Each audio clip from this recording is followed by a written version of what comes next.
the denial of their right to move, their right to marry, their right to work, their right to healthcare and education, renders them amongst the most vulnerable people on the planet. Refugees move back home when it is safe and secure to do so. The Rohingya cannot return to the very conditions they were forced to flee. They cannot settle for half solutions. They must know that they belong. A clear pathway to full citizenship is essential. This is not a luxury. This is not a privilege. This is a basic right that all of us here enjoy. A right that the Rohingya do not have. It is clear that conditions are not yet met for the safe, voluntary, dignified and sustainable return of Rohingya refugees to their places of origin or choice. And I ask members of the Security Council to join me in urging the Myanmar authorities to cooperate with the United Nations and to ensure immediate, unimpeded and effective access for its agencies and partners. But we all accept this crisis is complex and has deep roots. It will not be solved overnight. But let us also be clear, it will not be solved without continued engagement and action from this Council. So as we mark 1 year on from the violence of August 2017, this Council should shoulder its responsibility and do justice to the gravity of the attacks on the Rohingya community. We should not be just discussing and debating. We need to be acting to bring an end to the appalling ethnic cleansing, to help those suffering refugees, and bring justice for the victims of these appalling crimes.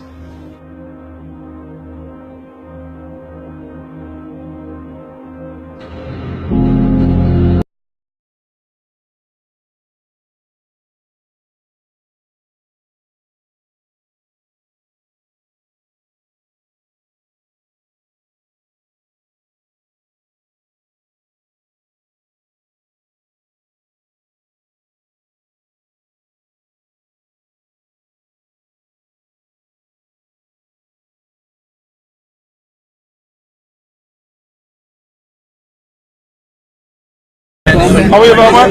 I'm from Malaysia. Yes, how are you? I need your favor after you're going to meet you to discuss about Malaysia thing, inshallah. Yeah, inshallah.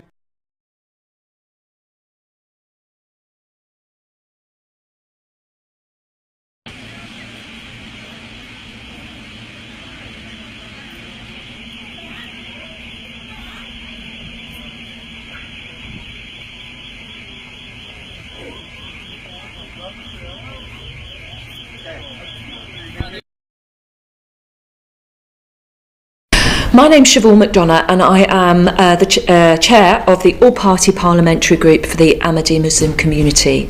I am shocked and appalled at the attack at your offices in Rabwa, Pakistan, and at the attack on your Chakwal mosque. As the chair of the group, I have written to the British Foreign Secretary to ask him that the government do everything it can to convey in the strongest possible terms its concern to the government of Pakistan. I have also written on behalf of the APPG to ask that we meet the Pakistan High Commissioner to the UK to also convey our dismay and our demand that the Ahmadi community in Pakistan be treated properly and be subject to the same rule of law as everyone else. I have the privilege of representing a number of Ahmadi families in my constituency, and I know how distressed they will be at these atrocities that are taking place in Pakistan, and how outraged and hurt they will be at the attack on the mosque. It's high time the Pakistan government took action to prevent this kind of behaviour, to find the perpetrators and bring them to justice, and I hope the British government will make representations to the Pakistani government that that needs to happen and that it will be supported if they do. I am very concerned about the situation of the Ahmadi community and the persecution and the murder of Ahmadis in Pakistan. I am aware that this is not a new phenomenon, that the community has been persecuted for many, many years, but recent events have deteriorated and the situation is now something which has to stop. the Pakistani government has to take stronger action, and the international community has to exert the strongest possible pressure to say to the Pakistan government, you have a duty and a responsibility to protect all your citizens of whatever faith. And we should also end the hate against the Ahmadis, which is perpetrated not just in Pakistan but globally. And we saw the terrible murder in Glasgow, and we have seen other incidents in this country where Ahmadis, even in the United Kingdom, are threatened.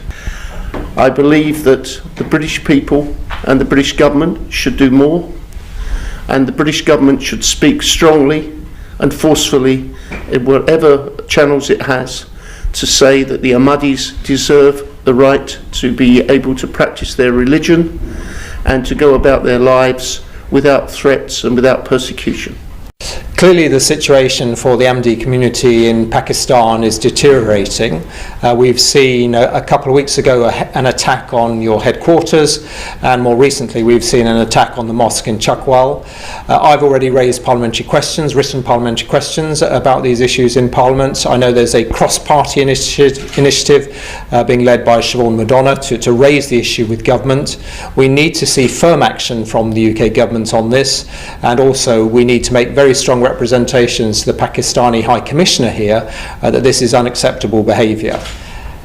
The UK Parliament has a significant role in defending human rights, in defending the rights of any faith community anywhere around the world to express itself freely. We must uphold that right and be willing to speak out when necessary. These things should not be happening, and I call on the Pakistan government to take every step to stop these things happening and treat everybody with proper humanity and care. And the British government also has a role to stand up for proper behaviours abroad, and I hope that they will do that. I really regret and condemn the attack on the Ahmadiyya headquarters in Rabwa, and also the mob violence outside the Chakwal Mosque as well. These are people that are trying to live their lives and express their religious views in a peaceful, quiet way, and they should be allowed to do that. We should be tolerant of all religions and none, and I hope these people can live their life peacefully. And so I'd urge the Pakistani authorities to condemn such violence, condemn such arrests as well that's happened in Rabwa, and let the Ahmadiyya community worship freely.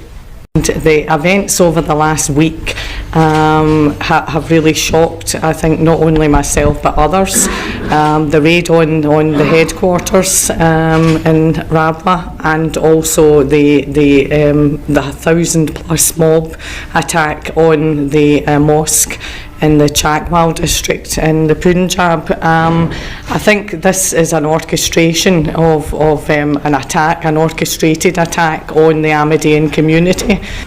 When I was speaking 10 days ago at the event in Glasgow, the Peace Symposium that the Glasgow Ahmadiyyan community set up, I spoke about religious freedom, freedom of expression, freedom of association, and this is a clear example of religious persecution. That the Ahmadiyyan community are not allowed to practice their religion in Pakistan. Now, it's being condemned by me today, but it will be condemned across the House and also across the world. The world will sit up and take notice, and I think that the motto, love for all, hatred for none, it's not just love for all, it should be tolerance for all, respect for all, and also justice for all. And my thoughts go out to everybody that has been caught up in these events over the last week, and we pray that everybody else is kept safe from further attacks.